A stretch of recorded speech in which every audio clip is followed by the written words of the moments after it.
Hello everyone, you are watching at Plus Home Tutor, and in this session of Indian Polity and Constitution, we will study Article 126. तो शुरू करते हैं बिना किसी देरी के। जैसा कि आपको भी पता है, भारतीय संविधान यानी इंडियन कॉन्स्टिट्यूशन को आर्टिकल्स में बांटा गया है और इन्हीं आर्टिकल्स को 22 पार्ट्स के अंतर्गत रखा गया है। इसी 22 पार्ट्स में से 5वें पार्ट में द यूनियन के बारे में बताया गया है, जिसके अंतर्गत आर्टिकल 52 से लेकर आर्टिकल 151 तक के सारे आर्टिकल्स आते हैं। यहाँ हम बस आर्टिकल 126 पर चर्चा करेंगे।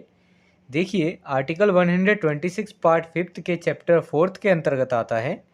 Chapter 4 basically the union judiciary से रिलेटेड है। यहाँ मैं पहले कंटेंट को इंग्लिश में रीड करूँगा, फिर उसकी मीनिंग आपको हिंदी में समझाऊँगा ताकि आपको कंसेप्ट ज़्यादा से ज़्यादा समझ आ सके। Article 126 talk about appointment of acting chief justice. Article 126 में एक्टिंग चीफ जस्टिस के अपॉइंटमेंट की बात की गई है।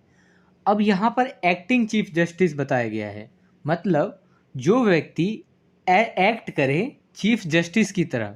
ठीक है, वो चीफ जस्टिस नहीं होगा, वो एक्ट करेगा चीफ जस्टिस की तरह, उसकी बात की गई है। और यह चीफ जस्टिस कौन होगा?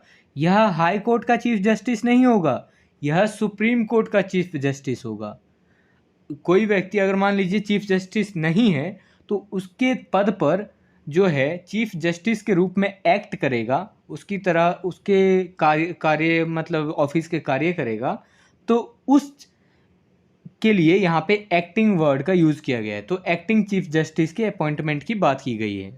When the office of Chief Justice of India is vacant, or when the Chief Justice is by reason or absence or otherwise unable to perform the duties of his office, the duties of the office shall be performed by such one of the other judges of the court as the President may appoint for the purpose. जब भारत के chief justice का पद vacant हो या जब chief justice के absence के कारण या अन्यथा अपने ऑफिस के ड्यूटीज़ को परफॉर्म करने में वह असमर्थ हो, तब कोर्ट के अन्य जजेस में से ऐसा एक जज जिसे राष्ट्रपति इस पर्पज़ के लिए अपॉइंट करे, तब वह जज उस चीफ जस्टिस पद के ड्यूटीज़ को परफॉर्म करेगा। आप इसे आसान शब्दों में समझिए। मान लीजिए चीफ जस्टिस का पद अभी खाली है, कोई भी चीफ जस्टिस नहीं है भारत का। यहाँ पे हाई कोर्ट की चीफ जस्टिस की बात नहीं कर रहा हूँ मैं, ये भारत के चीफ जस्टिस की बात कर रहा हूँ, यानी सुप्रीम कोर्ट के चीफ जस्टिस की। तो मान लीजिए उसका पद वैकेंट है किसी वजह से, चाहे वह अब्सेंस है या फिर उसने रेजिग्नेशन दे दिया है या फिर वह उसकी डेथ वगैरह हो गई है, किसी भी वजह से वो अब्सेंट है, ड्यूटीज़ को परफॉर्म नहीं कर पा रहा है, तो उसकी जगह पर जो है कोई अन्य जज, जो सुप्रीम कोर्ट के जजेस में से ही कोई एक जज होगा, वह प्रेसिडेंट के द्वारा अपॉइंट किया जाएगा इस पर्पज़ के लिए, और वह एक्ट करेगा चीफ जस्टिस की तरह उस पर्टिकुलर समय के लिए, जब तक कि अब्सेंटिज्म रहेगा चीफ जस्टिस का। ठीक है, यही इसमें बताया गया है।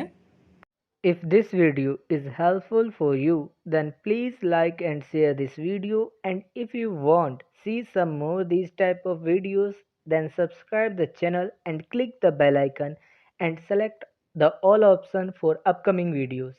And I hope you have a great experience by watching the Ad Plus Home Tutor.